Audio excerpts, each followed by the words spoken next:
Hello guys, welcome to my channel. My name is Rose Edet. This channel is about me sharing with you people about my experience as a sailor. Yes, you heard me right. I am a female sailor.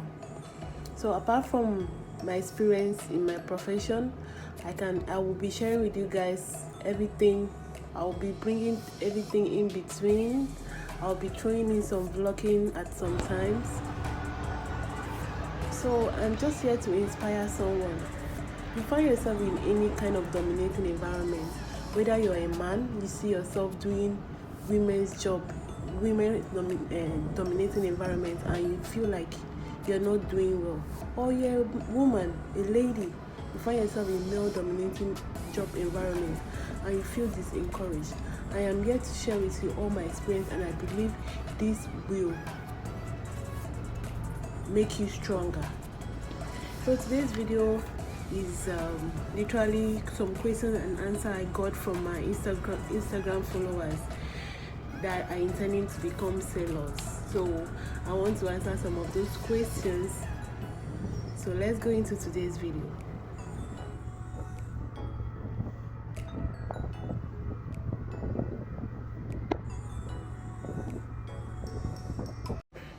So I told you there are a lot of questions to answer. So I want to continue from where I stopped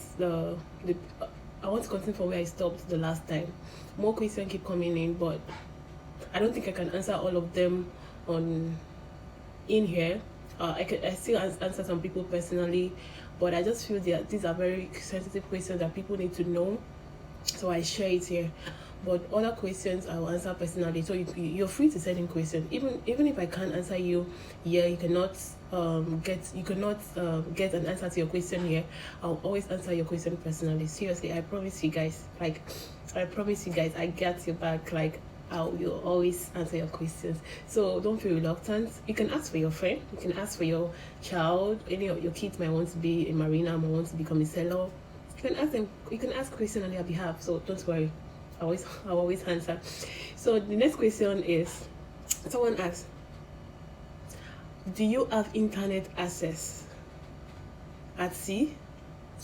It was like that he had some people, they are out of network, they cannot reach their family when at sea.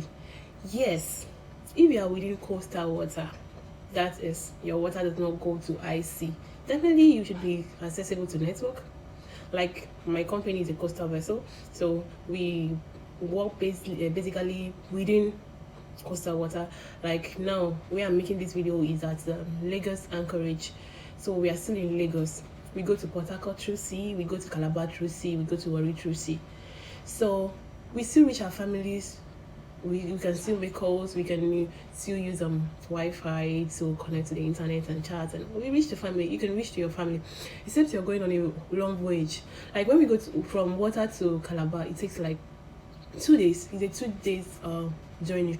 So we used to go out of network coverage. Like for 2 days your phone will be like, you cannot make anything at that time. The only company with your phone you have is to watch movie, play games already downloaded on your phone. So you can have internet access. Most times you have internet access. It's just on rare cases that you have to go on long voyage, or some international vessels that they don't deal on coastal water, they're always at IC. Those ones that you can see there's no work. But I still have some people, some offshore friends at IC offshore. I still chat with them. They say they use Wi-Fi. That is how they do the stuff. How they connect. I don't work at offshore, but I have people that work there, and they can still have this internet access. So you always reach your family. I'll reach my family anytime I want to, and they reach me anytime they want to. It's just that the network is not as steady as you have at land. You get, it could be 100% rated, and the one we have here is 80%. It's always fluctuating, especially where we drop anchor. There are some places at sea that you have that very good signals, but there are some places you drop anchor, it's really bad, but it's not totally black. It's not totally blockage. You can still have small access, so you can have your internet access. You can still reach your family. For that question, I think I've answered that. Yeah, internet access, you can have it. So he went on to ask if which school you can go to as a mariner, which school that can I advise someone to go to, both outside Nigeria that I know of, within Nigeria. So for me, I graduated from Maritime Academy of Nigeria. Yay! I attended Maritime Academy of Nigeria, so I graduated from there. It's a maritime school. Like, a lot of you should know about this school, and if you don't know, go ask questions, do research. This school is actually the school that molded me to be who I am. Like, if I want, I'll make a video talking about my school to you. Or her, you see this hair, her Barbie like skin. My hair, I did not have hair. My skin on my hair is like this. My forehead, I'm kind of hairy. If you can see, I have mustache on my. So that means my face is more hairier than my more than my hair. When I was in school, now they are keeping local. It's even better. Everything is updated. The school is sweet. Like, if you enter my school now, it's heaven. Unlike then when I was in school. But that was the school I actually went to. Actually attended Maritime Academy of Nigeria, Oron. So you can go there for your ND programs. Your HND program is a very good one, especially now the school is so updated. Like, a lot of changes has happened, and I'm so much impressed with the work the current rector is doing. We have Shakins Maritime, that is in Port Harcourt. I had just accredit the school to start doing ND programs. That was last year, 2020. So that is also a good option. Though it's private, it's kind of quite expensive. Maritime Academy of Nigeria is a federal government school, while Shakins is private. So definitely there's change in price. So it's on the high side. But if you can afford it, why don't you go for it? You still enjoy it. We have Joe Marine, that is at Warri. There's this new one I heard of, still in Warri, here in Nigeria also, but I don't really have much information about that school. It's just for you to Google. Anything you ask Google, they'll give you, right? So just Joe Marine, Shakins Maritime Academy of Nigeria, those are the ones I know of in Nigeria. So we also have regional maritime in Ghana. It's also a maritime school. We have maritime school in Egypt. We have in Philippines. A lot of officers now, a lot of my colleague mariners I know of, they are being sponsored by NIMASA. They were sent to Egypt, they were sent to Philippines to study. So if you are not on scholarship, personally you can also get admitted to that school, and it's a good one too. We have great and wonderful officers from those schools. We have maritime school in UK. If we have the money here, go get it. So we have maritime school in UK. It's the money that speaks and all that. So some of them are really more affordable stuff than some in Nigeria. So you can go to UK. There's a maritime school there. There's maritime school in Egypt. There's maritime school in Philippines. In Ghana, there's maritime school, and we still have here in Nigeria like 3 or 4 maritime schools here that you can go for your courses. And even when you want to become an officer, you can go for your eligibility. your COC classes, preparatory classes. What are you waiting for? Go take that course there. Okay, our next question says, give me some time. I'm sorting questions for you guys, and I know some of you might be having the same question. So that means I've answered two or three people question, right? Yeah, I got you girls. I got you guys. So let me get some more questions. I'm coming.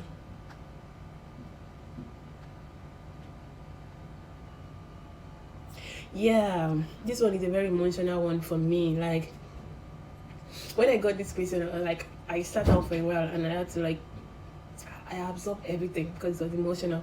So he went on to ask, how often do you see your family?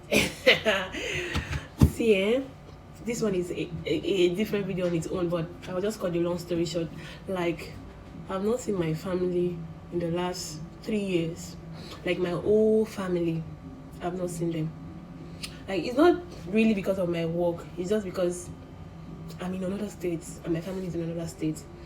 And coupled to my work, I'll go to work to see 6 months. There is this contract I did 9 months. You can see. And when I come home, I have one month or 2 months to spend at home. I'm a cadet now. I want to finish this cadetship fast so that I will go become officer. I become a big girl officer collecting, now, ego money. I don't want to waste time. So immediately I'm off a contract. I just rest 1 month. Yes, 1 month, 4 weeks. I don't call office. I'm ready. I won't go back, and I will also go back to work. So you can see, I'll be at work 6 months, and I'm home here in Lagos. I stay in Lagos. That's why I reside in Lagos. My family resides in Akwa Ibom State. I'm from Akwa Ibom State. Now, fine girls. Don't mind me. So I'm from Akwa Ibom State. My family stays there, and I stay in Lagos. So I'm supposed to be visiting my family during vacation, but you know, when I come back, I said I want to rest like 2 weeks. I need to like rest. I'll rest. After 2 weeks, I'm trying to also on how to go back to work again. Before you know, time has finished. Before you know, I'm called to go back, and that's how I go back, and I'll not even get to see my family. How often? That's for me though. That's for me. And the other reasons, this is just the one I can share with you guys. There are other reasons too why I cannot see them for the past 3 years. It's not totally my job. As I told you, I just go on board 6 months. My job is contract is 6 months, and after 6 months I'm off. I might decide to spend more time at home with my family. I might decide to go back immediately, but I choose not to. So it's personal to me, right? So I would say for those that have their family at where they reside, definitely when you sign off from work, you're with your family, right? But it's just my own case that my family does not, I don't stay with my family, right? So it's hard for me, and it's another state I need to travel and all that. So that's another excuse, that laziness of traveling, planning to travel a whole trip and all that after a long time. So that's my own excuse. But it was when once my family, my bestie went to Calabar, my dad came to visit his baby girl. I'm daddy's girl. My dad came to visit me, so I saw my dad. Like, it's just a year plus now. I've not seen my dad, but my siblings, my younger siblings, I've not seen them for 3 years now. Yeah, that 3 years, yeah.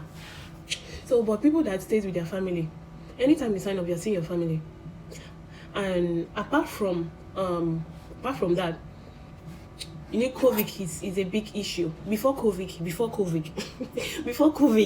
whenever we go to jetty, that is, you're going to port, right? We have land. We have what we call shore leave for Nigerians, because this is our country. So you have shore leave liberty. Whenever we go to jetty, each and every crew have the liberty to like take some hour out of your rest time. You know, you work, we work shifts. It's a shift work. So maybe you have to keep 8 to 12. From 12 o'clock to the next 8 o'clock that you're resuming duty is your free time. So you might choose to do anything with it. So when we are at the jetty, some people choose to go see their family. So this was a very good thing before COVID came, and we had to stop it because movement was restricted, you know. So you don't have to go out again. There's no shore leave because of COVID. But apart from COVID, whenever you go to jetty, you can, and it's where you stay, you can go see your family and come back to ship. If you sign up after your 6-month contract, you go see your family. It's your decision. So for me, my own personal choice, another personal reason. But for every other person, yes, 6 months, you go see your family now. Some people will do only 3 months. They say, I don't tire, I won't go out. You tell your company, they'll bring your reliever. You go see your family.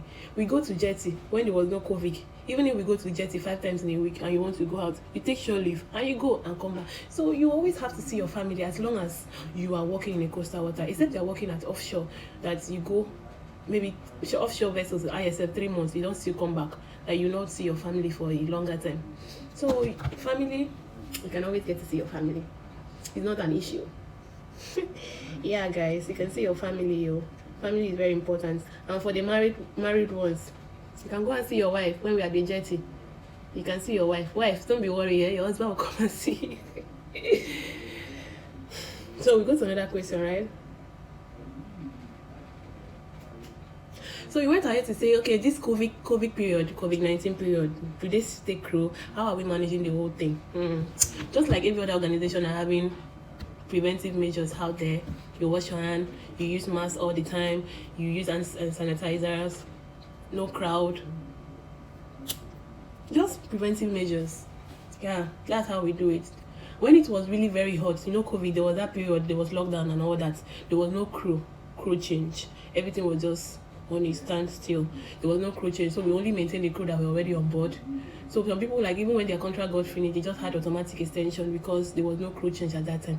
But after the lockdown and everything, we just continue crew change, and we are taking preventive measures, using your mask, washing your hands, no crowding, just preventive measures, just like we have outside there. It's just the same thing we maintain here on board the ship. And as I told you, without COVID, we go shore leave, but now no shore leave. We cannot go out. We cannot. We don't receive visitors. So that is it. And for the recruitment, yeah, taking of crew during this COVID time, I think it's much on the company side because they need to, like, all the crew need to like go for COVID tests. Yeah, all the crew before you go on board, you need to go, apart from the normal medicals that the company conducts for you before you go on board. Yeah, every crew needs to go for COVID test. You go for COVID test, you'll be isolated. The company will, like, after your COVID test, you've already, like, you're resuming work, right? You're supposed to go on board today. You say bring your luggages, you're going on board today. But that going on board, you're going to the office. From that day, you're not going to your house. You're not allowed to, like, you literally bring every of your belongings that you're going to work that day. You're going to see. This is meaning that you need to come with anything, because as you're entering the company gate at that day, you're not allowed to step out, even to buy anything again. So from there, you'll be sent to the hospital for the COVID test. After the COVID test, they will bring you back, the company car. I mean, yeah, you're being transported by the company means of transportation. They will bring you back to the office. From there, you go for isolation. You'll be there for 3 days or 4 days till your swab test results is out, to say if you are negative or positive. You know now. So if you are positive, that means you cannot go on board. But if you are negative, then you have green light to go on board. Right from your isolation center, they will take you to the assigned vessel that you're supposed to board. So that's just it. The thing is that the isolation center is not the general isolation center that you know of in Lagos, so it's being provided by the company. That is why I said it's more on the company, because they have to pay hospital for the COVID swab test to be done. They need to provide extra accommodation, which was not there, which was not always so. So that is that. Before you're sent to your vessel, and work starts from there. So they still do crew change. Yeah, there's crew change, because it was actually asking if there's crew change. How are we managing with the COVID and all? Yeah, there's crew change, and we are managing just like every other company. So just to take preventive measures and be careful. Yeah, health is wealth. If there is no life, what are we here for? The money itself is not of use. Yeah, that is it. A lot of questions. Someone asks, is there job security in our job? Yeah, there is. And I think that's a kind of big discussion. It's a big one. Yeah, there's job security. Some company that you go to, some shipping company, like when you go there, like they so much value your life. Like you have free medical care for you and all your family members. Anybody that bears the name with you, they have that free medical care. You know, there's some company that even pay you while you're at home. You know, but it's not all. And those ones, it's not all company. So yeah, there's job security in some companies, and in some companies, or you're on your own. So that is it. That's all I can say about job security. So just go and watch more videos. Maybe I'll continue with this question and answer. I might decide to just stop here and answer personally, right? So see you. Yes, my babies, my beautiful people. See you guys in the next video. Bye. Remember to subscribe.